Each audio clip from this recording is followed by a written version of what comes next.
কুকুর করে জনম দান করো। যদি কুকুর করে জনম দান করো, হে গোবিন্দ আমায় বৈষ্ণবের গৃহে পাঠাইও। বৈষ্ণবের গৃহে কেন গো বাবা? রাস্তায় রাস্তায় জঙ্গলে বাড়িতে তো কত কুকুর থাকে, সব কুকুর কি বৈষ্ণবের গৃহে জন্ম লাভ করে? আমাদের শাস্ত্র বলছে যদি গোবিন্দ কুকুর করেও জন্ম দান করো, আমাকে বৈষ্ণবের গৃহে জন্ম দান করিও। কেন বৈষ্ণবের গৃহে? কেন গো বাবা?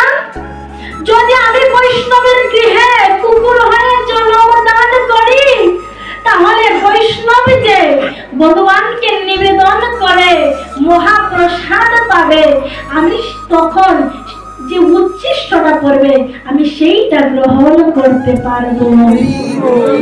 আর যদি আমাকে কুকুর করে জন্ম দান করি, তাহলে শ্যাম শিবানন্দের মতন কোন বৈষ্ণবের গৃহে আমাকে পাঠাইও। কেন বাবা?